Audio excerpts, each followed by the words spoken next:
Donc bonjour à tous, bienvenue donc à ce second événement du club Future of Work, donc en partenariat avec le club Business and Society, dignement représenté par Sophie, qui nous fait le plaisir d'être avec nous ce soir, et qui a également la gentillesse de nous aider, d'aider la modération et qui prendra vos questions dans la session questions-réponses ce soir.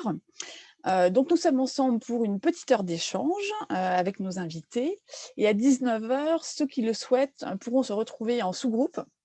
On va donner 3 thèmes pour réfléchir à justement comment réfléchir à ce sujet dans nos environnements business et respectifs. Donc quelques points pratiques avant de commencer. Donc s'il vous plaît, donc je vois que c'est à peu près fait pour tout le monde, coupez vos micros et peut-être aussi vos caméras. Vous pouvez faire part de toutes vos questions dans le chat et donc Sophie prendra soin de les transmettre à nos 2 intervenants. N'hésitez pas aussi, c'est toujours plus vivant et animé à faire part dans le chat de vos commentaires, de vos réactions, si vous êtes d'accord sur ce qui est dit, si vous êtes peut-être en désaccord également. Ça nous sera très utile et ce sera plus vivant. Donc le thème pour ce soir est une question qui est: l'impact social et environnemental peut-il être un levier de croissance et de rentabilité pour les organisations? Donc ça a été un thème qui a été largement plébiscité par les alumni quand on a fait une enquête en juin pour voir quel thème ils souhaitaient voir développé par le Club Future of Work. Je pense que c'était le second thème en termes de priorité. Donc c'est super. Et c'est un thème qui fait aussi fortement écho au positionnement de l'INSEAD qui a décidé il y a 2 ans de vraiment réfléchir à comment former des leaders responsables qui participent réellement à transformer les organisations et la société. Et donc on est ravis pour en discuter, d'accueillir Laurence et Emery. Donc Laurence Magnery, qui est fondatrice et présidente du Fonds Impact Citizen Capital, et Emery Chakia, qui est président directeur général de la CAMIF, donc société de vente en ligne de meubles qui concilie profit et impact. Merci beaucoup Laurence et Emery de nous faire le plaisir d'être là ce soir. Laurence et Emery se connaissent bien puisque Citizen Capital est l'un des actionnaires principaux de la CAMIF et ils ont également lancé ensemble la communauté des entreprises à mission. Donc merci à vous deux d'être là ce soir avec nous. Avant de commencer et vous donner la parole, nous avons préparé 3 questions à poser aux participants pour comprendre un peu déjà quel est votre point de vue et quelle est votre situation au niveau de vos organisations. Donc Magali, de l'association Magali Ray, va tout de suite nous proposer ces 3 questions qui s'affichent sur vos écrans. Première question. Selon vous, chacun, donc, pour une organisation à but lucratif, les objectifs de rentabilité d'une part et l'impact social et environnemental d'autre part, sont-ils compatibles? Ils sont incompatibles. Premier choix, l'impact positif diminue la rentabilité, mais de manière acceptable, ou alors l'impact positif peut être un levier de croissance stratégique. Seconde question, en quelle mesure votre organisation inclut-elle l'impact social et environnemental positif à sa stratégie actuellement?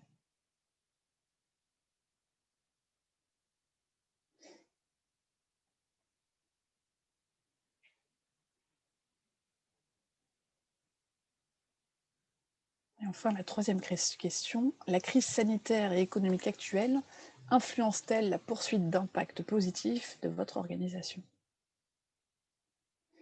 Je crois qu'on se donne 1 minute pour avoir vos retours sur ces 3 questions. Merci Magali. Alors, on voit qu'on a des participants qui sont assez fortement engagés. Sur la première question, l'impact positif, pour 83% d'entre nous, pensons que l'impact positif peut être effectivement un levier de croissance. Est-ce qu'on inclut dans notre organisation, pour beaucoup, c'est oui, en partie, où on est déjà à la cible.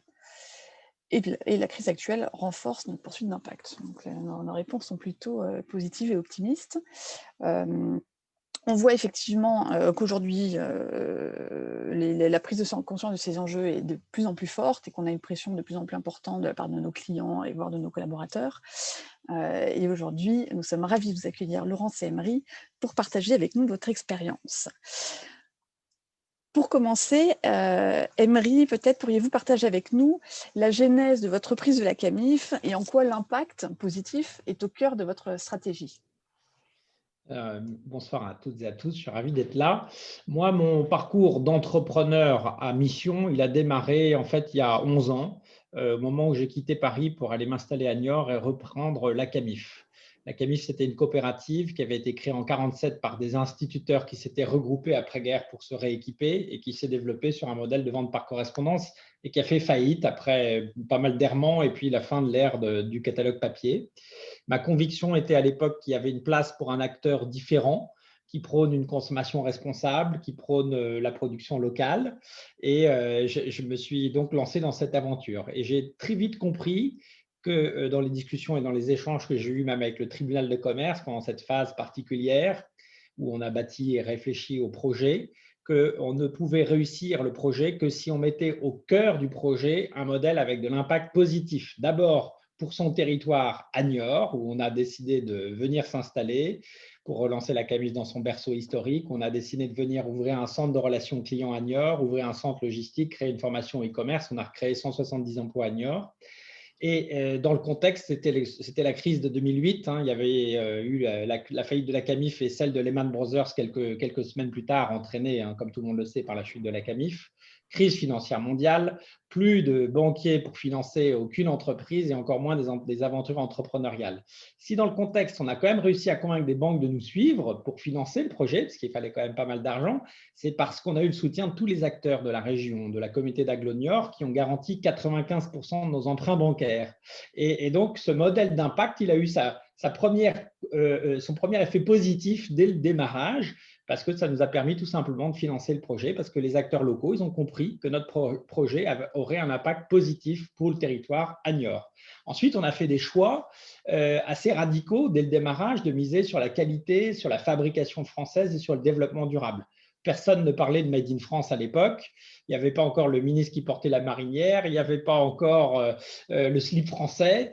Et ce choix-là nous a permis également de réengager les fournisseurs, un écosystème de fournisseurs qui se sont dit, tiens, enfin un acteur qui prône quelque chose de différent, qui ne va pas toujours nous parler de prix et toujours de prix le plus bas, mais qui va valoriser nos savoir-faire, nos métiers. Et donc, ce modèle d'impact, il a été conçu dès le redémarrage, dès l'origine du projet, et il a été la condition sine qua non de la possibilité même de redémarrer. Et puis ensuite, on s'est rendu compte que ce modèle d'impact, et d'avoir mis au cœur du projet la consommation responsable, la production locale, c'était un facteur d'attractivité pour les clients historiques, mais aussi pour des nouveaux clients qui ont commencé à venir sur le projet CAMIF parce que ça faisait du sens pour eux. Et donc après, la structuration de notre démarche d'impact s'est faite grâce à une rencontre parce qu'à partir de 2012, on s'est dit c'est bien de miser sur les clients historiques de la CAMIF, mais ils ont 65 ans d'âge moyen, donc dans 10 ans, ils n'achèteront plus beaucoup de meubles. Et notre conviction, c'était qu'il fallait qu'on aille chercher des nouveaux consommateurs. Et à ce moment-là, on s'est dit il faut de l'argent pour ça, donc on a cherché des fonds et on n'a pas trouvé. Tous les fonds qu'on voyait nous disaient c'est très bien ce que vous avez fait, mais vous n'êtes pas encore tout à fait rentable. On n'était pas loin de la rentabilité, mais pas tout à fait. Et je me souviens, je faisais des allers-retours Niort, Paris, Paris-Niort. J'allais toujours voir plein de fonds. Pendant 18 mois, j'ai cherché des fonds et j'en ai trouvé aucun. Tous me disaient oui, mais vous n'êtes pas rentable. Alors j'avais beau leur dire le centre d'appel qu'on a mis à Niort pour recréer des emplois à Niort, on le met à Madagascar et on est rentable. Ils disaient tous, faites-le. Mais personne ne comprenait l'intérêt du projet, sa dominante sociale et environnementale sur le choix du Made in France, par exemple. Et à ce moment-là, je me suis dit, on ne va pas y arriver. Et heureusement, les gens qui m'accompagnaient sur ce projet de levée de fonds m'ont dit, mais peut-être qu'il faudrait que tu rencontres un tout petit fonds qui vient de se créer, c'est Citizen Capital, c'est un des tout premiers fonds d'impact en France. Et là, on prend contact et à ma grande surprise, Laurence est venue à Niort pour le premier rendez-vous avec toute son équipe et ils se sont intéressés vraiment au modèle de la CAMIF. Et je crois qu'on rentrait bien dans la thèse d'investissement que Laurence va nous présenter, qui est qu'on peut concilier profit et impact, qu'au contraire, les entreprises les plus résilientes, les plus performantes sont celles qui sauront prouver leur utilité pour la société. Alors peut-être que ça prend un peu plus de temps, on va en parler ce soir, mais c'était la conviction de Laurence et c'était la mienne, on l'a partagée et du coup, on a beaucoup travaillé avec Citizen Capital pour aller chercher de nouveaux clients. 81% de nos clients aujourd'hui sont des nouveaux consommateurs, plus jeunes, résolument inscrits dans cette consommation responsable, qui ne vont pas chez Amazon, qui n'ont pas plus de moyens que les autres. Ce n'est pas des bobos qui achètent du Made in France ou du durable. C'est des gens qui font plus d'arbitrage dans leur acte de consommation au quotidien, qui consomment moins, qui achètent plus d'occasions, mais qui consomment mieux et qui donc plus d'attention et favorisent avec leur pouvoir d'achat l'économie locale, les emplois, etc. Et ça, donc le pari est réussi sur ce côté-là, mais surtout, avec Laurence et avec les équipes de Citizen Capital, on a beaucoup structuré notre démarche d'impact et on a fait un chemin très beau parce que c'est un chemin qui était passionnant, pas facile, exigeant parfois, avec des injonctions contradictoires souvent. En tout cas, sur le court terme, on en parlera. C'est celui de l'entreprise à mission. Et donc, on a fait ce chemin en rencontrant des chercheurs, ceux de l'école des mines, Blanche Ségrestin et Armand Hattuel, qui avaient théorisé sur la société à objet social étendu, convaincus que l'entreprise ne peut pas se résoudre à être une boîte à partager de profit et qu'elle a un vrai rôle, une vraie utilité pour la société, qu'on a peut-être oublié d'ailleurs. Et donc, on a fait un peu le cas d'école de l'école des mines. On a suivi leurs recommandations pour redéfinir la raison d'être de la CAMIF, parce qu'à ce moment-là, la question, c'était à quoi on sert. Si on va chercher de nouveaux clients, il vaut mieux savoir à quoi on sert, quelle est notre vraie valeur ajoutée pour la société, quelle est notre part, à quoi on contribue.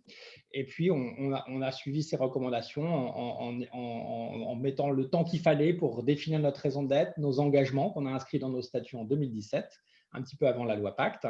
Et on a créé un petit comité de mission qu'on a appelé la cellulose, la cellule à l'objet social étendu, et qui a fait ce travail-là, qui est aujourd'hui qui a été notre embryon du comité de mission, mais qui est aujourd'hui notre comité de mission. Donc, un très beau chemin qui a pris du temps, mais qui a été semé de belles rencontres et qui nous a motivés avec Laurence à un moment donné de se dire il y a plein d'entrepreneurs qui sont sur le chemin, qui veulent donner du sens à leur entreprise, qui veulent rendre leur entreprise plus contributive. Il faut qu'on partage nos expériences parce qu'il y a beaucoup de richesse au partage entre pairs dans ce chemin qui est long. Et on a donc on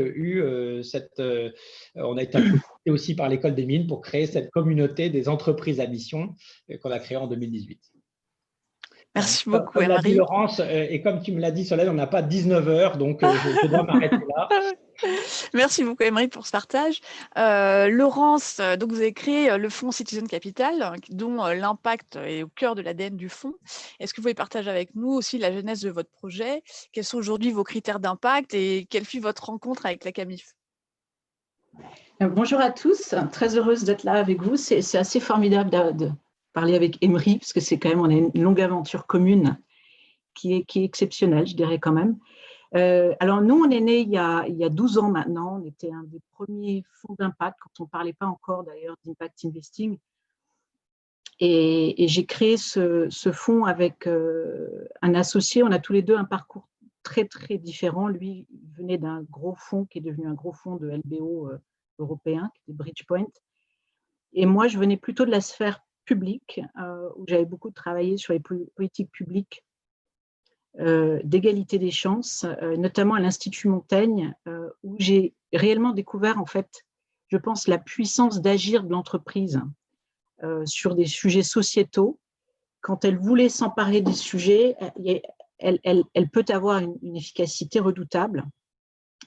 Et on a construit, enfin, on a vraiment créé Citizen Capital sur la conviction que l'entreprise avait une telle puissance d'innovation et une capacité d'action qu'elle ne pouvait plus se résumer à ce qu'elle a été dans le code civil depuis 200 ans, qui est de se créer dans l'intérêt des associés en vue d'en partager le bénéfice. Elle était devenue plus que ça et elle allait devoir affirmer un rôle social fort dans le siècle qui vient. Et donc, notre ambition était de lever des fonds pour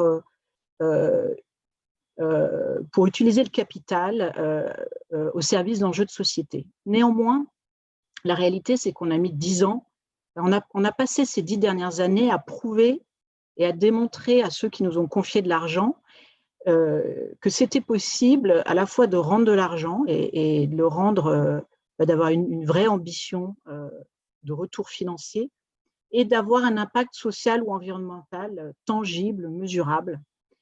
Et en fait, quand on a démarré, il faut savoir qu'il y avait une vision très dichotomique dans le monde de l'investissement. Soit on faisait le bien et on avait une fondation, soit on faisait de l'investissement et on avait des objectifs de business et de rendement. Donc, les premières réactions des gens étaient « mais c'est formidable votre projet, on va vous mettre en contact avec notre fondation ». Donc, nous, on s'est battu en fait pendant plusieurs années pour rester en contact avec des asset managers et non des fondations, pour démontrer qu'on n'était pas un projet de philanthropie déguisé, qu'on était vraiment dans une démarche de private equity professionnelle, mais que simplement, on pensait que le rôle des actionnaires et des investisseurs était pas uniquement de rendre de l'argent, mais aussi de faire avancer le monde. Et ça, je pense qu'on a mis réellement 10 ans à le démontrer. On pourra parler. Enfin, je pense qu'on est en train de démontrer aujourd'hui avec notre deuxième fonds que des très belles entreprises naissent d'un double objectif. Et que les plus belles entreprises qui vont se développer, alors nous, on en est convaincus, je pense qu'Emery aussi, et je pense que quand je vois les résultats de ce sondage, vous en êtes tous sans doute relativement convaincus, mais qu'une entreprise peut plus se développer sans la confiance de ses parties, et en particulier de ses clients et de ses salariés, sans qui on ne fait pas grand-chose. Et que finalement, l'investisseur, aujourd'hui, l'actionnaire, est une partie parmi d'autres. On est en train de quitter cette vision un peu binaire du shareholder-stakeholder, et on est en train de devenir une partie prenante parmi d'autres. Et je pense que l'apport de ces petits fonds d'impact investing qui sont nés ces 10 dernières années et qui suscitent énormément d'appétit aujourd'hui, et on voit des nouveaux fonds d'impact se créer un peu partout, c'est d'avoir vraiment élargi la notion d'obligation fiduciaire. C'est-à-dire, oui, on sert l'intérêt de nos investisseurs, mais cet intérêt n'est pas uniquement financier.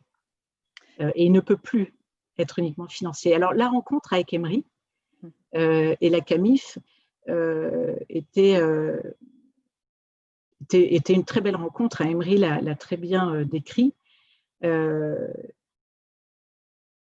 En fait, ce qui est intéressant dans l'analyse qu'on a fait sur CAMIF, c'est que je pense qu'on n'aurait jamais investi dans un spécialiste de l'équipement de la maison, même digital et pure player de l'Internet, si il n'y avait pas eu un positionnement que nous, on estimait comme ayant une vraie différenciation. Enfin, pour nous, les facteurs clés de succès de ce projet étaient précisément le positionnement d'aller acquérir des clients qui voulaient acheter différemment. Et donc, l'analyse, quand on a rencontré Emery et qui nous disait « j'ai du mal à convaincre mes investisseurs parce que mon centre d'appel est à Niort, on me dit que je perds des points de rentabilité, ce n'est pas rationnel. » Oui, effectivement, ce n'est pas totalement rationnel d'un point de vue financier à court terme, mais si vous faites une analyse, en tout cas l'analyse stratégique nous on a fait sur CAMIF, était clairement que cette perte de rentabilité à court terme était créateur de valeur stratégique à long terme. Et nous, on a cru dans le positionnement qui était très tôt. En fait, il est en train de porter ses fruits maintenant.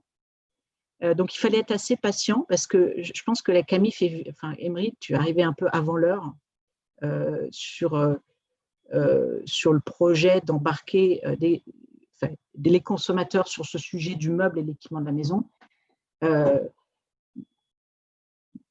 Mais en réalité, dans ce secteur, qui est un secteur quand même hautement concurrentiel, qui est un secteur très dur, c'est précisément ce positionnement-là qui nous a intéressés. Et puis c'est la vision d'Emery. Et là, je vais peut-être dire un mot sur la notion d'impact, mais on parle beaucoup d'impact, et je pense que c'est le sens de l'histoire, d'avoir de l'impact et de le mesurer. Mais il faut vraiment des entrepreneurs visionnaires. On cherche, nous, des gens qui sont capables, qui ont une vision très claire de ce qu'ils veulent transformer dans la société, de ce que leur produit, de ce que leur activité peut changer à 3, 5 ou 10 ans. Et donc, on se retrouve souvent à en fait, s'associer aux côtés de gens qui sont assez visionnaires. Ok, merci. Est-ce que vous devez, chacun de vous, est-ce que vous avez des compromis à faire, malgré tout, entre impact et rentabilité? Laurence, par exemple, est-ce que vous faites des compromis sur la rentabilité sur le ROI de vos participations? Et Emery, avez-vous dû faire certains choix? Vas-y, Laurence, je te laisse parler en premier. Parce que si Laurence ne fait pas de compromis, je ne peux pas en faire. Mais si elle décide d'en faire, je peux peut-être en faire. Cette question, elle revient souvent en ce moment, elle intéresse beaucoup. D'abord, il y a une très grande variété de démarches d'investissement impact.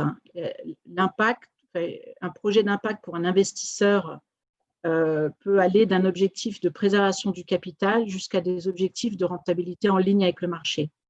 Donc, selon le type de fonds que vous créez, vous avez des modèles économiques de fonds quand même assez différents. Je pense qu'il faut le dire.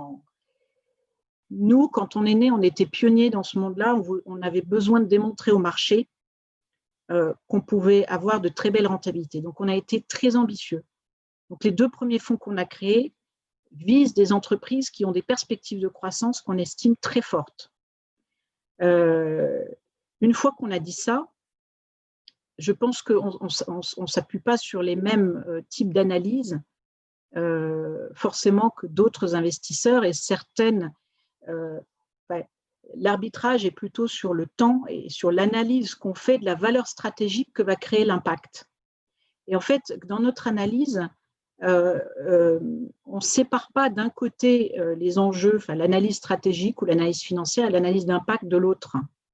En fait, quand on regarde une entreprise, on va regarder d'abord à quel besoin elle répond. Est-ce qu'on est vraiment sur un besoin profond qui amène quelque chose de nouveau à la planète ou aux êtres humains qui l'habitent, et on est beaucoup sur des besoins assez fondamentaux.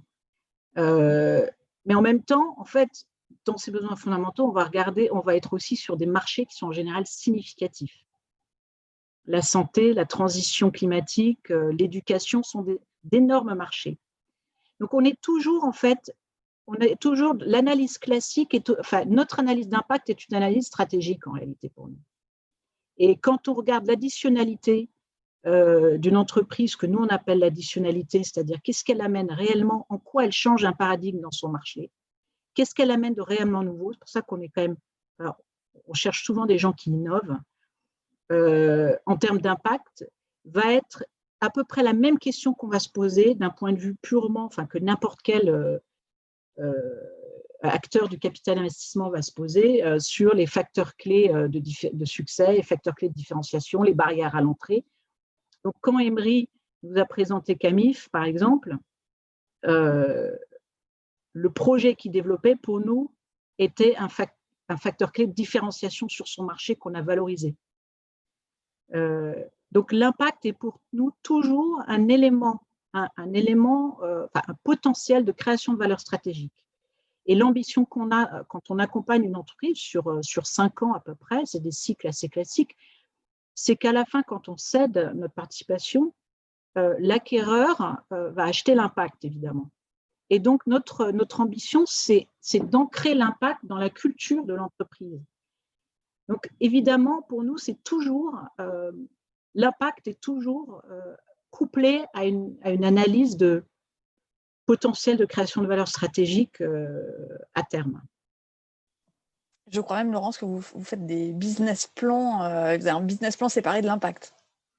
On a des business plans impact qui sont les pendants, effectivement, des business plans financiers qui sont annexés au pacte et qui sont une sorte de contrat entre nous sur l'ambition que le dirigeant se donne avec nous sur la période d'investissement et qui sont accessoirement, effectivement, aussi intégrés dans nos comptes. Donc, on fait cette expérience qui est quand même très expérimentale, mais d'intégrer la performance sociale de nos participations et in fine du fonds au calcul du carry d'intérêt de l'équipe, donc qui est dans notre métier et l'intéressement de l'équipe, qui est à 50% aligné sur la performance sociale et à 50% aligné sur la performance financière. Donc, la question de la mesure d'impact est un sujet clé. Je ne sais pas si ça vous intéressera d'y revenir, mais c'est complexe. Oui, tout à fait. Ok, super. On va y revenir juste après. Emery, est-ce que vous avez dû faire des compromis entre impact et rentabilité? Est-ce qu'il y a eu des choix difficiles? Alors moi, j'ai mis les pieds dans le plat de l'injonction contradictoire sur ce sujet, une semaine après avoir mis dans nos statuts notre mission, qui est de proposer des produits et des services dans la maison au bénéfice de l'homme et de la planète, et de mobiliser tout notre écosystème pour imaginer les nouveaux modèles de consommation, de production et d'organisation. Parce qu'on est convaincu qu'on est arrivé au bout d'un modèle et qu'il y a une nouvelle économie à inventer, plus locale, plus circulaire, plus inclusive. Et j'ai donc, je me souviendrai, je pense, toute ma vie de ce conseil, de ce comité stratégique où il y a les actionnaires, dont Laurence, une semaine après avoir inscrit dans les statuts cette belle mission qui est de défendre une consommation responsable. C'était le 17 novembre 2017. J'annonce au comité stratégique que nous allons fermer notre site pour le Black Friday qui arrivait quelques jours plus tard, pour marquer notre position et pour en faire un marqueur de notre engagement sur la consommation responsable, d'utiliser le pire jour pour la planète, celui du Black Friday, où on surconsomme sans réfléchir, ou en tout cas on nous invite à faire ça, pour faire passer notre message. Et parce que c'était en ligne avec notre engagement de défendre et sensibiliser autour d'une consommation responsable, je pensais que ça passerait bien. Bon, j'ai eu quelques heures, quelques quarts d'heure difficiles avec mes actionnaires, même les plus engagés, parce que je me souviens, Laurence dit, mais je comprends très bien que tu ne fasses pas le Black Friday, mais ne ferme surtout pas le site ce jour-là. Et j'ai voulu mettre les pieds dans le plat de l'injonction contradictoire entre l'exigence du court terme, parce que c'est vrai qu'on s'est privé du meilleur jour du e-commerce de l'année, parce que c'est ça qui est devenu le Black Friday, hein, c'est plus fort que le premier jour des soldes.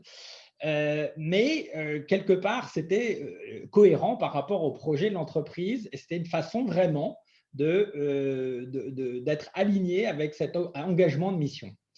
Alors, Laurence avait préconisé qu'on ne ferme pas, mais qu'on ne fasse pas le Black Friday. Et moi, j'ai été jusqu'au boutiste, donc j'ai décidé de fermer le site. Alors, ça a été un peu dans l'incompréhension générale en 2017. On était le seul site e-commerce à dire que le Black Friday, ce n'était pas tout à fait ce qu'il fallait faire si on voulait échapper. Il y avait eu 15 000 scientifiques 15 jours avant qui avaient dit qu'il faut qu'on change nos modèles de consommation, de production si on veut avoir une chance d'échapper aux effets du réchauffement climatique. Bon, donc ça me semblait assez cohérent. Alors, là c'est sûr qu'on a privé l'entreprise de chiffre d'affaires cette année-là.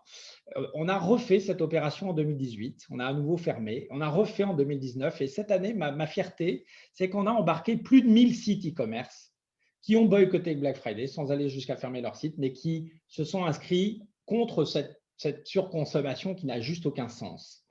Et est-ce que ça a été un levier de performance à court terme? Non. Mais l'injonction contradictoire, elle se résout tout simplement par une bonne paire de lunettes. Vous voyez, moi, cet été, j'ai changé de lunettes. Je suis passé en vert progressif. C'est les effets de l'âge, mais on devient sage avec l'âge. Donc, je vois très bien mon EBITDA à court terme, à 3 mois, mais je vois aussi très bien à long terme la résilience de mon entreprise dans un environnement, comme l'a dit Laurence, hyper concurrentiel, où nous, on est en face des Amazon, etc. Je vois également l'impact positif sur les enjeux sociaux, environnementaux du projet CAMIF, mais à plus long terme. Et la bonne nouvelle, celle que je peux vous livrer aujourd'hui, c'est qu'avec un peu de recul, en prenant en considération le temps long, qui est pour moi indispensable à toute entreprise à mission, eh bien, alors, il y a une vraie réconciliation entre impact et profit. Il y a une vraie réconciliation entre l'économie et les enjeux sociaux et environnementaux. Et c'est ce qu'on prouve aujourd'hui dans la communauté des entreprises à mission. La crise que l'on connaît, la crise de la Covid, a été un formidable révélateur de la résilience des entreprises à mission. Nous, cette année, depuis avril, on fait 64% de croissance. Si on fait 64% de croissance, ce n'est pas par hasard. C'est parce qu'aujourd'hui, il y a une prise de conscience accélérée et un passage à l'acte de citoyens, de consommateurs, de collaborateurs qui veulent des entreprises qui s'engagent sur les enjeux de société, qui sont des enjeux sociaux, environnementaux, parce qu'on a tous pris conscience du lien entre nos modes de consommation, de production, nos entreprises, nos façons de nous déplacer et les dérèglements du climat, les problèmes de biodiversité et les problèmes sociaux qui sont associés à tout ça. Et on est en train de changer, et on est en train de changer vite. Et ce passage à l'acte, bah, aujourd'hui, est un levier de performance pour nous parce que ça nous aide à recruter des gens. Et même, je peux vous dire qu'on a quand même des gens qui viennent jusqu'à Niort pour travailler à la Camif. Donc, c'est qu'ils y trouvent du sens. Ça nous aide à mobiliser nos équipes en interne parce que c'est un formidable levier d'engagement. On sait pourquoi on se lève le matin. La mission, elle est claire. Elle parle aux uns et aux autres. Donc, c'est des collaborateurs engagés, c'est un levier de performance. Et enfin, ça nous aide à recruter des clients de manière massive, des clients qui sont plus jeunes que ceux qu'on avait avant et qui sont vraiment engagés dans cette consommation responsable qui est au cœur du projet Camif. Donc, on surperforme de très loin la performance du e-commerce, parce qu'il y a aussi cette voile-là qui nous a aidés cette année, bien sûr. On surperforme de très loin la performance du secteur de la maison. Pourquoi ? Parce que le local et le durable, qui est un peu le message de Laurence disait, on a un peu traversé le désert pendant 10 ans, parce que ça fait juste 10 ans qu'on dit ça. Et ça y est, c'est en train de s'ouvrir, c'est en train de mûrir. Et on récolte quelque part les fruits après 3 ans d'engagement beaucoup plus fort, beaucoup plus marqué depuis qu'on a notre mission inscrite dans nos statuts, parce qu'on a aussi aligné nos actionnaires par rapport à cette vision du rôle de l'entreprise dans la société. Eh bien, on récolte les fruits aujourd'hui de cette performance. Donc, moi, je crois qu'il n'y aura plus d'entreprise performante sans impact. C'est-à-dire que notre vision, et je pense qu'elle est assez partagée avec tous ceux qui rejoignent la communauté des entreprises à mission, c'est que demain, les entreprises les plus performantes seront celles qui seront capables de prouver leur utilité pour la société, parce qu'elles auront la préférence des meilleurs talents, parce qu'elles auront et on le voit sur les jeunes qui sortent d'école aujourd'hui, ils ont plus envie d'aller dans les grandes boîtes de conseil ou dans les grands acteurs de la finance ou dans les grandes sociétés de conso, ils vont dans les boîtes qui ont du sens. Et donc, quand vous commencez à attirer les meilleurs talents, c'est très bon signe. Et puis, voilà, donc c'est un levier d'engagement, c'est un levier de performance, c'est un levier d'innovation formidable. Donc, oui, les entreprises, profit et impact, aujourd'hui, ne s'opposent pas. Au contraire. Pas du tout. Ok, merci beaucoup Emery. Ce que je vous propose, c'est de faire une pause avec les participants. Il y a plusieurs questions qui émergent. Est-ce que Sophie, tu peux en faire part à nos intervenants? Alors, il y a pas mal de questions sur le sujet de profitabilité, court terme, long terme. Alors, on demande, par exemple, est-ce que la détention classique d'une participation pendant 5 ans que vous avez mentionné est contradictoire avec les objectifs RSE qui sont par ailleurs plutôt long terme. Alors, est-ce que vous avez une réaction par rapport à ça? Alors, je ne sais pas si dans la question il était sous-entendu que 5 ans étaient courts ou longs. Dans le monde dans lequel on est, 5 ans, c'est très long. Et il se trouve qu'on est chez Camif depuis 7 ans. On va dans la 8e année. Donc quand on dit qu'on est dans un cycle de 5 ans, c'est un cycle qui peut être de 3 ans si l'entreprise, dans la vitesse de croissance dans laquelle sont certaines entreprises dans lesquelles on investit, parce qu'il faut savoir qu'on investit dans des startups early stage jusqu'à des entreprises de la taille de Camif qui sont plutôt dans une logique de capital développement. Certaines entreprises, ça va très très vite. Donc un cycle de 3 ans peut être relativement long et l'entreprise peut déjà s'adosser après 2-3 ans et on est tout à fait capable de rester aussi 6, 7, 8 ans s'il le faut. Mais en réalité, la logique du private equity qui est autour de 5 ans, moi j'ai toujours appris qu'il y avait quelque chose d'assez logique dans ce cycle de 5 ans qui veut qu'à un moment aussi, ce n'est pas forcément mauvais de changer d'interlocuteur, d'avoir de nouveaux actionnaires qui vous challengent à nouveau différemment dans une nouvelle période de votre croissance. Et je crois assez dans cette… Alors, est-ce que c'est contraire aux objectifs d'impact? Non. Je pense qu'en 5 ans, c'est un très bon cycle pour mettre en place une vraie stratégie d'entreprise à mission. Nous, quand on arrive, souvent les entreprises ont souvent une dominante. Soit leur activité a un impact très fort, mais le dirigeant ne porte pas complètement une vision. On ne peut pas dire qu'il y a une mission très robuste. On ne peut pas dire forcément que les équipes sont complètement embarquées sur la mission. Et du coup, il y a tout un travail à faire pour ancrer l'impact dans la durée. Et il y a un autre cas de figure où on rencontre des entrepreneurs qui ont une vision extrêmement forte, une mission extrêmement claire. C'était clairement le cas d'Emery, d'ailleurs, quand on t'a rencontré, mais où l'impact n'est pas encore forcément complètement tangible. Il y a un travail à faire, et j'estime d'ailleurs dans Camif, l'impact aujourd'hui de l'offre de Camif est beaucoup plus forte qu'il y a 6 ans. Il y a eu un vrai travail sur l'offre qui est le résultat d'une vision, d'une vraie vision qu'on a poursuivie pendant toutes ces années. Et donc, il y a toujours un travail à faire. Enfin, il me semble qu'on est des actionnaires assez engagés et assez actifs.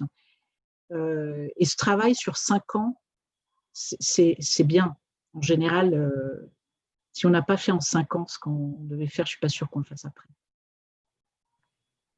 Je ne sais pas si je réponds à la question de la personne. Je compléterai ton propos, Laurence, pour dire que 5 ans, ça peut être court quand même, et que les entreprises à mission, elles ont quand même une vision de long terme. Et beaucoup d'entreprises à mission de la communauté, c'est souvent du capitalisme familial. Ça ne veut pas dire qu'on ne peut pas avoir à un moment clé de son activité un fonds d'impact qui vient, comme vous l'avez fait pour nous, structurer la démarche d'impact. Et effectivement, dans ce cas-là, en 5 ans, on structure une très bonne démarche d'impact. D'ailleurs, nous, on a mis 2 ans et demi pour formuler notre raison d'être et nos engagements. Ça montre bien que ça prend quand même du temps.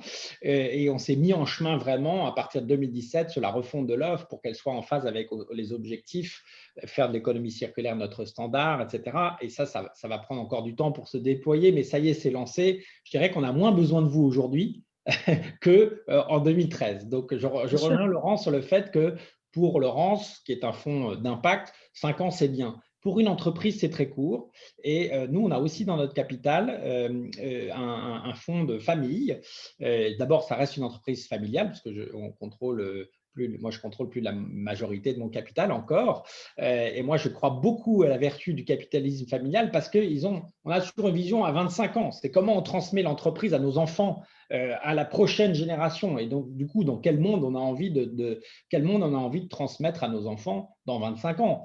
Et je crois que ce qui est caractéristique, c'est qu'on est la première génération à vraiment savoir, avoir fait la connexion entre ce qui se passe sur la planète et nos modes de consommation, de production, mais on est aussi probablement la dernière génération à pouvoir agir.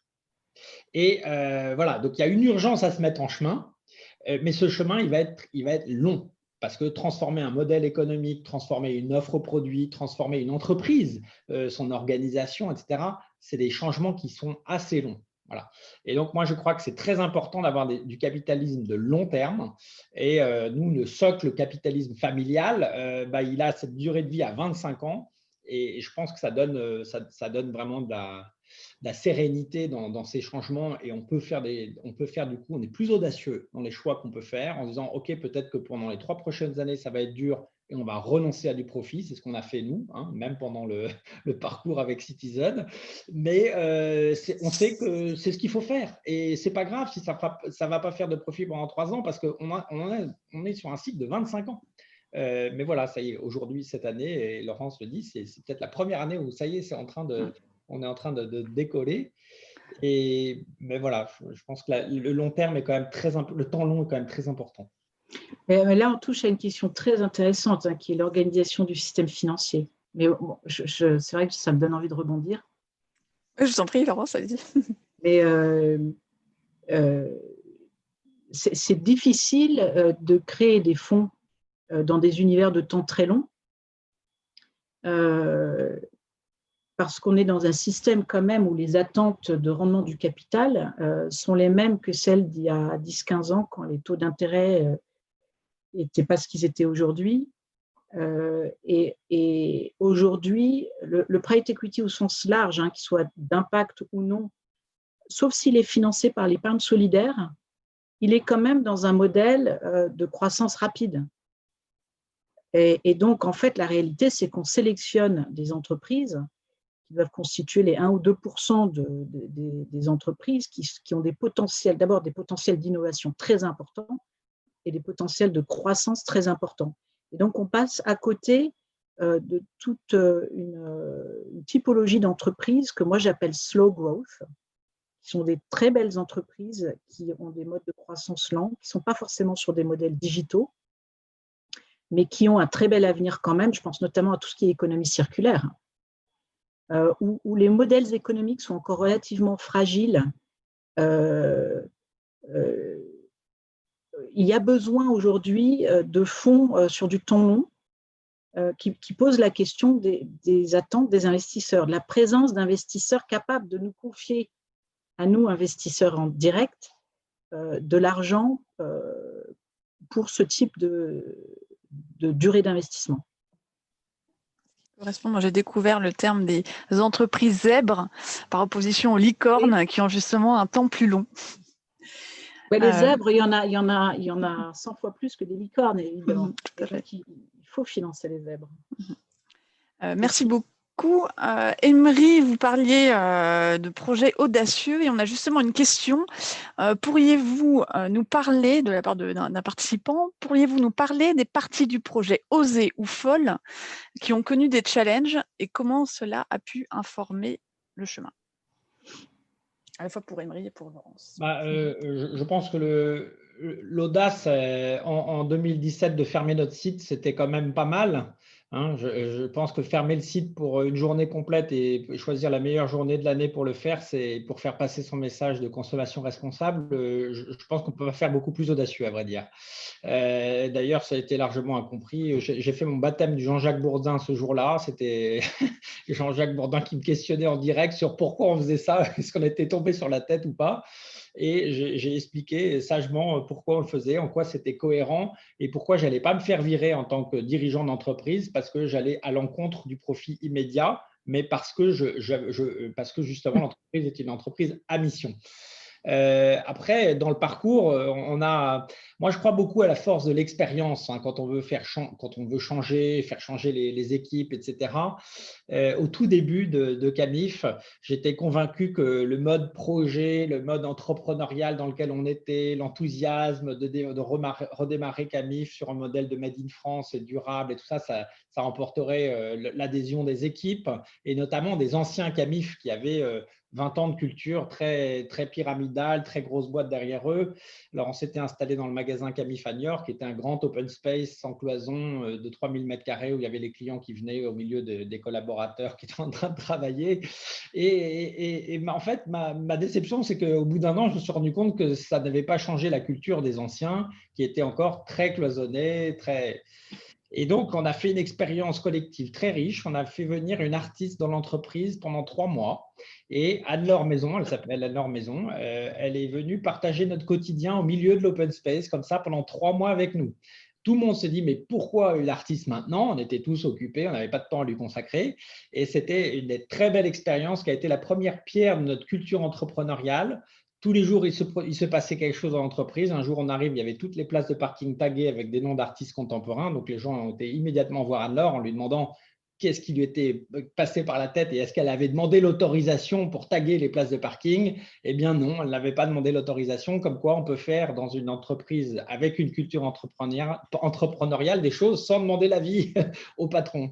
Et une des œuvres, moi, qui m'a beaucoup marqué en tant que dirigeant et en tant que manager, c'est qu'en nous observant travailler, elle était très choquée qu'on s'envoie des emails à longueur de journée alors qu'on était tous à 10-15 mètres les uns des autres. Et elle a eu l'idée assez géniale, dès qu'elle voyait quelqu'un qui se levait et qui faisait l'effort d'aller parler à quelqu'un d'autre, de matérialiser ça au sol en scotchant une bande rose pour relier les 2 bureaux entre eux. Et progressivement, l'entreprise s'est comme ça tissée de plein de bandes roses au sol. Et ça nous rappelle chaque jour l'importance du lien, du vrai échange. Et je pense que la vraie richesse d'une entreprise, et je pense que Laurence ne me contredira pas, c'est cette capacité à créer du lien avec ses collaborateurs, du lien avec ses clients, du lien avec ses fournisseurs.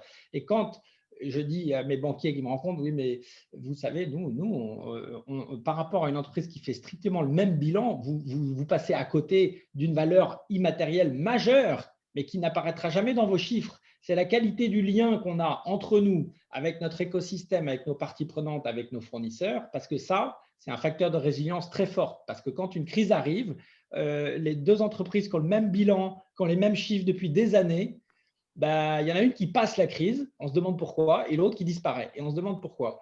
Ben, en fait, la différence, c'est justement la qualité du lien, parce que quand il y a une crise, tout le monde a envie qu'une entreprise qui a eu de l'attention, qui a du lien fort avec ses parties prenantes et qui partage le projet collectif qui est celui de l'entreprise, et ben, cette entreprise-là, elle va traverser la crise, alors que l'autre, elle va disparaître. Voilà.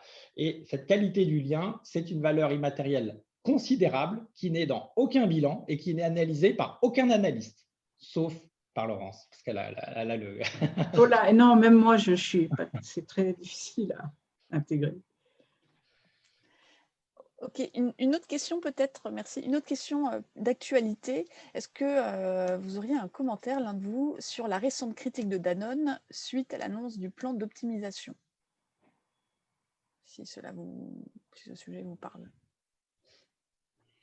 Bah, moi, je dirais que Danone a brûlé ses vaisseaux quand ils ont dit qu'ils allaient passer société à mission. Donc, ils se sont définis un certain nombre d'objectifs.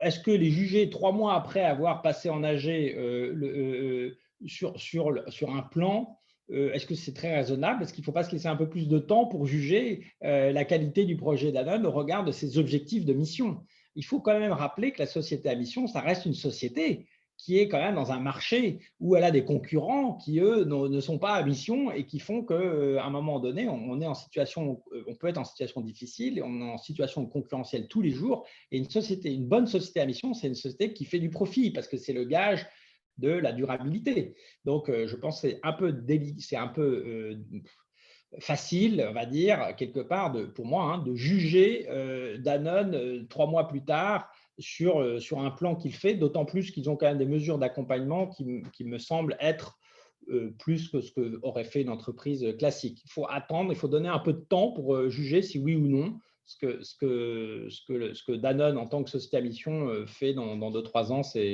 c'est sérieux ou ça ne l'est pas. Je rappelle quand même que dans la loi Pacte, non seulement on doit se doter d'un comité de mission qui va évaluer chaque année en quoi l'entreprise respecte sa mission et ses objectifs, mais on a également un OTI, un organisme tiers indépendant qui va venir évaluer tous les 2 ans, comme le fait un auditeur, si oui ou non cette société mérite cette qualité de société à mission. Donc, attendons les premiers audits de l'OTI pour juger. Merci, Marie. J'irais même plus loin, Emery, c'est-à-dire que une société à mission peut avoir devant elle un projet de révision de son business model pour servir sa mission, notamment sur les enjeux environnementaux. Vous avez un certain nombre de grands groupes qui sont qui sont très exposés, avec des modèles économiques qui vont devoir évoluer dans les années qui viennent assez fortement. On pense au monde des assurances. Je lisais un article du dirigeant d'Engie récemment. Enfin, et pour faire ces pivots qui sont nécessaires pour accomplir la mission que certaines entreprises se donnent, ça peut nécessiter d'avoir des plans sociaux. Ça peut nécessiter ce type de… Donc effectivement, c'est délicat de juger la mission sur le fait de ne jamais s'autoriser à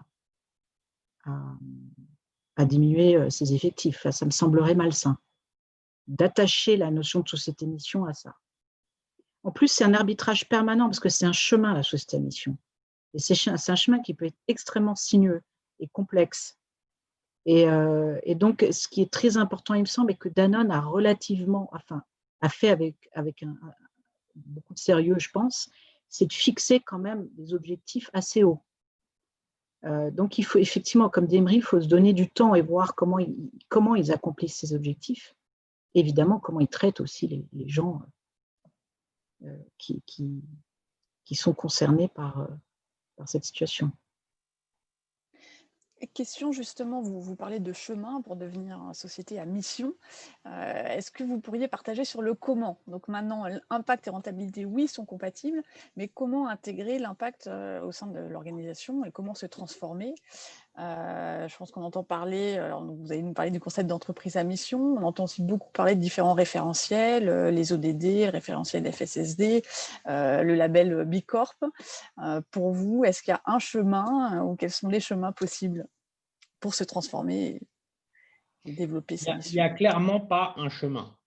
Chaque chemin est singulier. Et ce qui est peut-être intéressant à dire, c'est que ce qui est intéressant, c'est le chemin, ce n'est pas l'aboutissement. C'est-à-dire quand on a obtenu la qualité de société à mission ou quand on a obtenu son label B Corp, en fait, c'est juste une étape. Mais je dirais presque que ça démarre à ce moment-là. Mais le chemin est transformateur. Donc, il mérite d'être vécu sincèrement en tenant compte de la singularité de l'entreprise, de son histoire, de ses métiers, de ses implantations géographiques, de son organisation, de sa culture. Et je serais bien incapable, malgré le fait qu'avec Laurence, on a quand même pas mal de visibilité sur plein de chemins qui ont été parcourus par beaucoup de dirigeants, parce qu'avec la communauté des entreprises à mission, on a un beau regard sur tous les chemins, mais tous les chemins sont singuliers. Et ça serait une erreur que de se dire on va suivre une méthode, on va commencer par formuler notre raison d'être, la traduire en engagement, etc. Il y a des entreprises qui démarrent avec une mission chevillée au corps parce que le fondateur l'a en lui et qu'il est hors de question de la challenger avec personne et que ça va être comme ça et c'est sa mission. Il est mission native, il y en a. Puis il y en a d'autres qui démarrent par des engagements, par des actes, par des choses très simples, des renoncements, pour pouvoir commencer à aligner leurs convictions avec leurs actes. Et puis ensuite, ils définissent des objectifs. Puis ensuite, ils définissent une raison d'être à partir de là. Et puis, il y en a d'autres qui démarrent par la raison d'être et puis ensuite qui déclinent ça en objectif. Il n'y a pas de chemin tout tracé. C'est ça qui est beau. Par contre, il y a des étapes un peu incontournables et qui sont assez bien définies, en fait, au fond, par la loi Pacte, avec peut-être les trois niveaux de la loi Pacte qui sont intéressants parce qu'ils concernent tout le monde. La modification de l'article du Code civil, l'article 1833, qui dit que toute entreprise doit prendre en considération les enjeux sociaux et environnementaux. Ça a l'air de rien, mais c'est quand même une modification qui s'applique à tous. Et ça devrait interroger chacun ou chaque chef d'entreprise sur en quoi je prends en considération les enjeux sociaux et environnementaux dans mon projet. Parce que demain, je peux mettre à risque mon projet d'entreprise parce que je n'ai pas pris en considération ces enjeux-là. C'est le Code civil. Ensuite, la loi Pacte dit que chaque entreprise peut se doter d'une raison d'être. Ça, c'est assez intelligent parce qu'en fait, ça paraît assez simple. Mais la question qui vient immédiatement après la raison d'être, c'est OK, mais c'est quoi les actes? C'est quoi les objectifs? C'est quoi les engagements?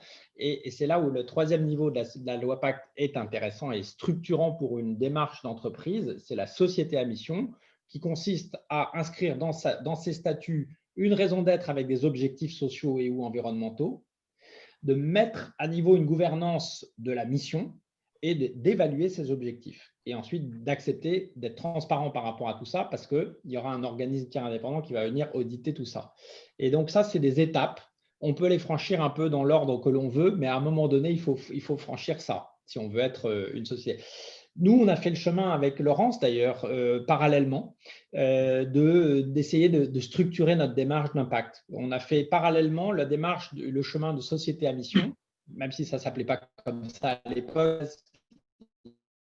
Il n'y avait pas la loi Pacte. Il y avait les chercheurs qui avaient la société à objet social étendu.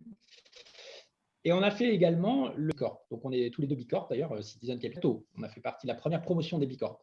Et les deux démarches sont très intéressantes et très complémentaires. Elles ne s'opposent pas.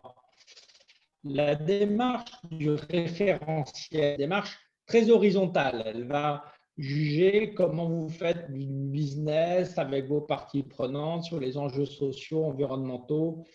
Et ça couvre un champ très large, un spectre très large de votre action. Mais la démarche de société à mission, elle est beaucoup plus singulière parce que votre mission, elle vous est propre, vos objectifs, ils vous sont propres et vous pouvez aller beaucoup plus loin sur vos objectifs qu'un référentiel classique. Donc, il y a une démarche qui est très verticale, celle de la société à mission, et l'autre très horizontale, celle du référentiel classique. Nous, par exemple, à la CAMIF, on a un de nos engagements de mission, dynamiser l'emploi sur les territoires et favoriser l'insertion.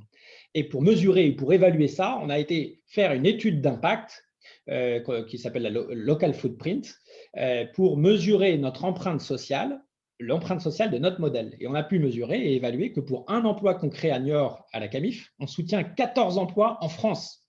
Et cet effet multiplicateur, il est énorme, hein, et tous les acteurs de notre marché, et bien, il vient qualifier de manière beaucoup plus précise un impact social parce que c'est au cœur de notre projet. Et ça, il n'y a aucun référentiel qui nous demande de le faire, mais on le fait parce que c'est notre mission et que c'est notre engagement et c'est notre objectif.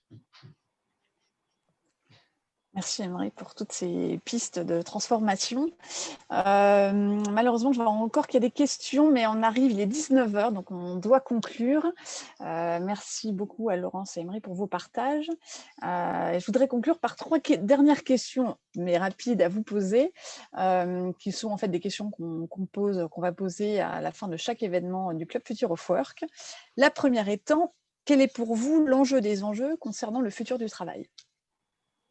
En quelques mots, car je crois que Laurence a une contrainte. Je trouve que c'est une question très, très complexe et je ne suis pas sûre d'avoir énormément réfléchi parce qu'elle est passionnante. Et, ça évolue beaucoup en ce moment. Ce que nous, on constate dans les entreprises, enfin les expériences qu'on a d'investissement, c'est que plus que jamais, la création de valeur repose sur la collaboration entre les personnes.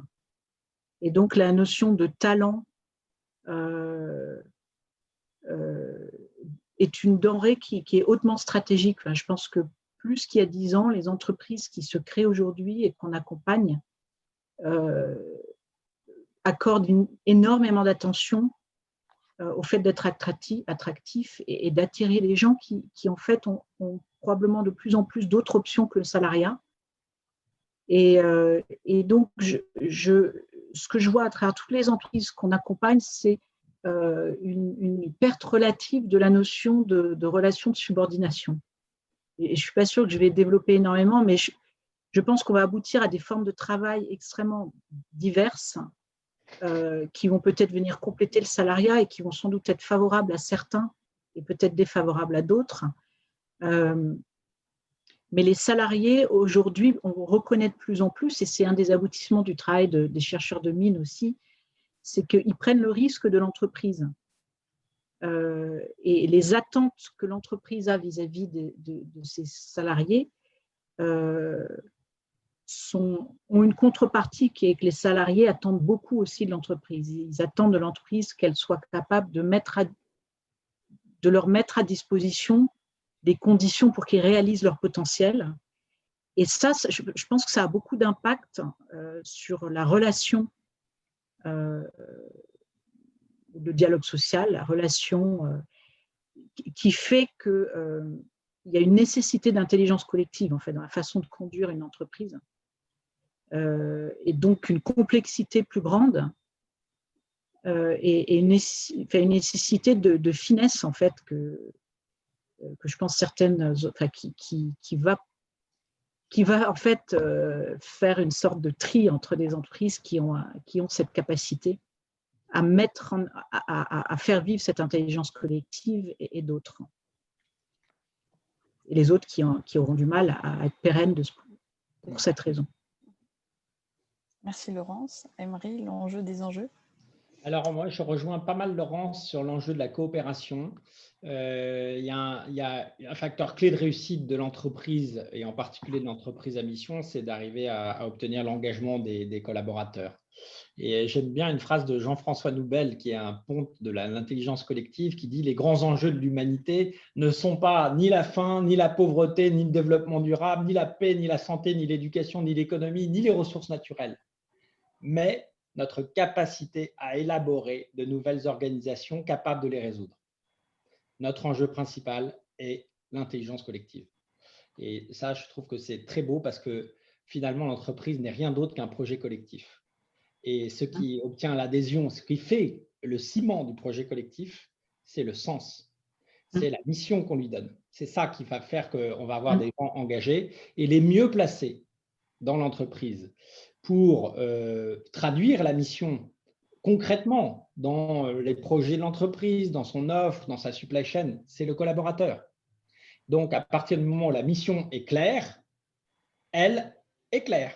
Elle éclaire chacun. Donc, le rôle du manager, c'est de rappeler régulièrement la mission. Et puis après, c'est de rendre possible les conditions de l'intelligence collective, d'ouvrir l'entreprise, parce que si on veut révolutionner l'économie, parce qu'il s'agit bien de ça, transformer l'économie, passer d'une économie linéaire à une économie circulaire, ça veut dire avoir des entreprises ouvertes, avoir de l'innovation ouverte, avoir des entreprises qui coopèrent, qui collaborent. Et donc, voilà, donc c'est l'intelligence collective, pour moi, le plus grand défi. Merci, ravi que vous soyez d'accord sur ce thème. L'un des prochains événements… Oui, voilà, on pourrait le croire. Et d'ailleurs, l'un des prochains événements sera du Club Future of Work, sera avec Vincent Lénart, coach sur justement le leadership au service de l'intelligence collective. Vous serez les bienvenus. Question numéro 2. Pourriez-vous proposer à l'audience une action concrète, actionnable dès aujourd'hui, pour préparer un futur du travail souhaitable dans leur organisation? Emery.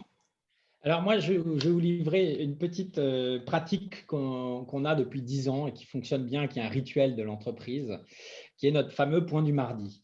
Quand on me demande c'est quoi votre gouvernance à la CAMIF, je commence toujours par dire un de nos premiers organes de gouvernance, c'est le point du mardi, parce que c'est un point qui rassemble toute l'entreprise, toutes les semaines, pendant 3/4 d'heure. Et chaque mardi, on tire au sort celui qui va animer le point du mardi suivant. Donc, ce n'est pas moi qui porte ça, c'est chaque collaborateur de l'entreprise.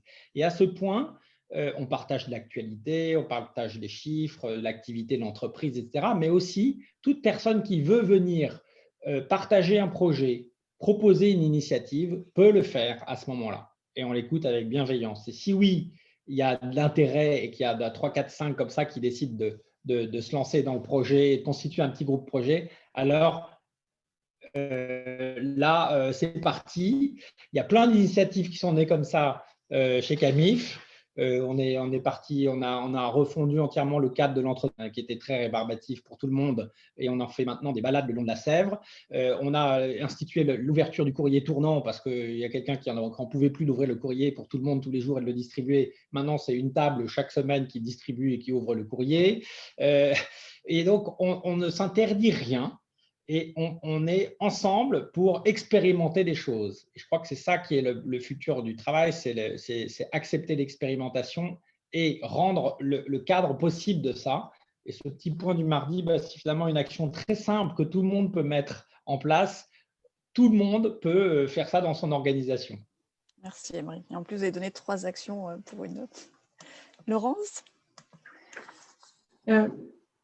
Ouais, nous, on a quand même une particularité, c'est qu'on est une organisation petite en taille et plate par définition, parce qu'il y a une certaine homogénéité de nature.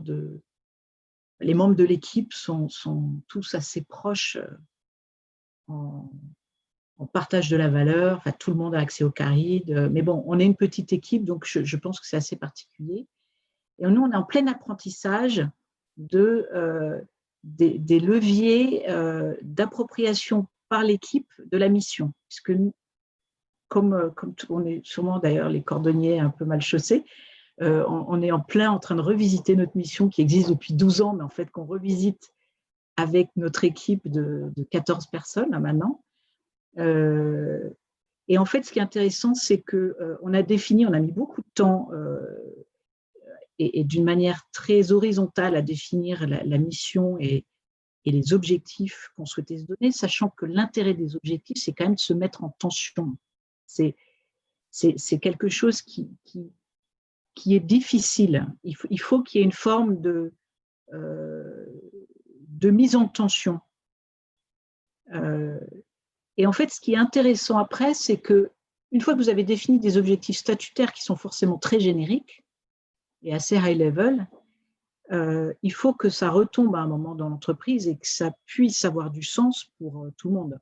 Sinon, ça peut rester quand même dans les statuts figés, et on n'en reparle plus. Et en fait, ce lien n'est pas évident à faire. Et on a donné les clés à l'équipe en disant qu'est-ce que peuvent être maintenant qu'on a défini ces 4 grands objectifs, dont un, par exemple, est de continuer à être innovateur, continuer à être des défricheurs, comme on a été il y a 10 ans. On s'est rendu compte que c'est très important pour nous. Dans un monde où tout le monde va faire de l'impact bientôt, on veut continuer à innover. Et on a donné les clés à l'équipe en disant qu'est-ce que c'est finalement, quels peuvent être nos objectifs à 5 ans. Et c'est eux, en fait, ils sont très bien placés pour le faire. Et je pense que ça nous a permis de relâcher les associés. Et en fait, derrière ça, encore plus intéressant, c'est ce qu'on appelle, nous, les OKR, qui sont des Objective Key Results, que peut-être beaucoup d'entre vous utilisent.